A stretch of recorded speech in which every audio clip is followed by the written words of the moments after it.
ಎಲ್ಲರಿಗೂ ನಮಸ್ತೆ. ಇವತ್ತು ನಾನು ಮಾಡ್ತಾ ಇದ್ದೀನಿ ಸಜ್ಜೆ ದೋಸೆ.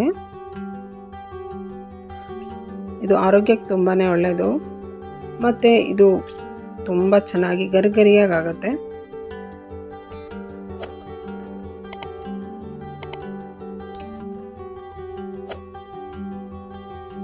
ಸಜ್ಜೆ ದೋಸೆ ಮಾಡೋದಕ್ಕೆ ನೋಡಿ, ನಾನು ಒಂದು ಅಳತೆ, ಯಾವುದಾದ್ರೂ ಒಂದು ಅಳತೆ ನಾನು ಲೋಟ ತೊಗೊಂಡಿದ್ದೀನಿ. ಒಂದು ಲೋಟ ಸಜ್ಜೆ, ಒಂದು ಲೋಟ ಹೆಸರು ಕಾಳು, ಅರ್ಧ ಲೋಟ ಉದ್ದಿನಬೇಳೆ, ಒಂದೆರಡು ಸ್ಪೂನು ಕಡಲೆಬೇಳೆ ಹಾಕಿದ್ದೀನಿ. ಇದಿಷ್ಟನ್ನು ಚೆನ್ನಾಗಿ ನಾನೊಂದು 3 ಸಲ ಚೆನ್ನಾಗಿ ತೊಳಿತೀನಿ.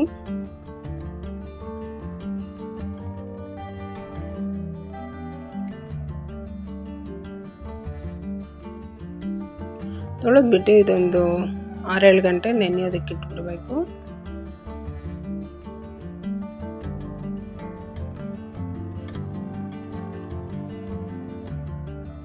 ಚೆನ್ನಾಗಿ ತೊಳೆದಾದ್ಮೇಲೆ ಮತ್ತೆ ನೀರು ಹಾಕ್ಬಿಟ್ಟು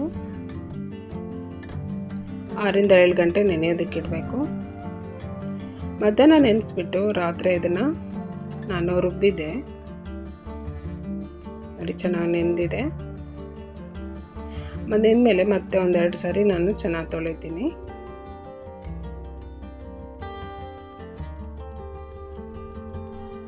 ಈಗ ಇದನ್ನು ಮಿಕ್ಸಿ ಜಾರಿಗೆ ಸ್ವಲ್ಪನೇ ಹಾಕ್ಬಿಟ್ಟು ನೈಸಾಗಿ ಗ್ರೈಂಡ್ ಮಾಡ್ತೀನಿ. ಅದಕ್ಕೆ ಎಷ್ಟು ಬೇಕೋ ಅಷ್ಟು ನೀರು ನೋಡಿ ಹಾಕ್ಕೊಂಡು ಗ್ರೈಂಡ್ ಮಾಡ್ಕೊಳ್ತೀನಿ.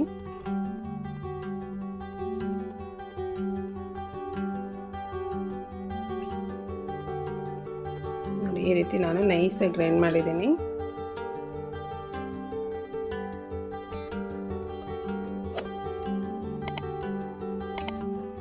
ಇದನ್ನು ಈಗ ಒಂದು ಪಾತ್ರೆಗೆ ಹಾಕ್ಕೊತೀನಿ.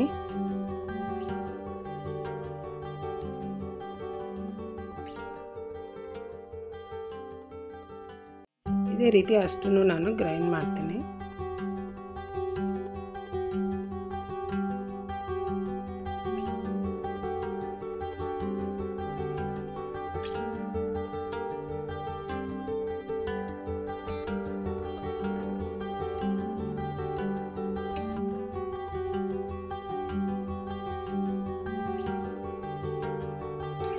ಅದಕ್ಕೆ ರುಚಿಗೆ ತಕ್ಕಷ್ಟು ಉಪ್ಪು ಹಾಕಿ ಸರಿಯಾಗಿ ಕಲಿಸಬೇಕು.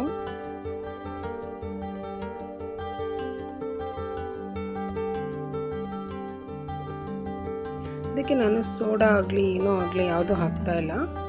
ಅದೆಲ್ಲ ಯಾವುದು ಏನು ಹಾಕೋದು ಬೇಡ, ಹಾಗೇ ತುಂಬ ಚೆನ್ನಾಗಾಗುತ್ತೆ. ಗರಿಗರಿಯಾಗಿ ಸಾಫ್ಟಾಗಿ ತುಂಬ ಚೆನ್ನಾಗಾಗುತ್ತೆ. ಈಗ ಇದು ಪೂರ ರಾತ್ರಿ ನಾನು ಹೀಗೆ ಇಡ್ತೀನಿ, ಉಕ್ಕು ಬರಲಿ ಅಂತ ಬಿಟ್ಟಿದ್ದೀನಿ.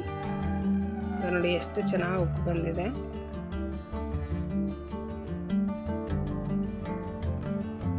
ತುಂಬ ಚೆನ್ನಾಗಾಗುತ್ತೆ ಇದು ದೋಸೆ, ಮತ್ತು ಒಳ್ಳೆ ರುಚಿನೂ ಇರುತ್ತೆ.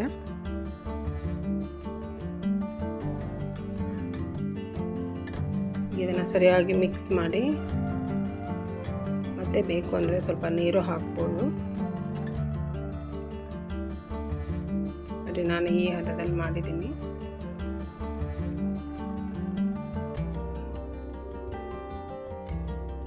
ಈಗ ದೋಸೆ ಹಾಕೋದಕ್ಕೆ ಹಿಟ್ಟು ರೆಡಿ ಇದೆ.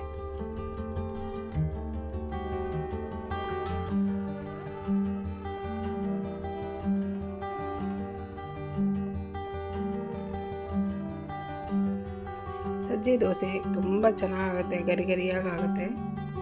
ಈ ರೀತಿ ಒಂದ್ಸಲ ಮಾಡಿ ನೋಡಿ.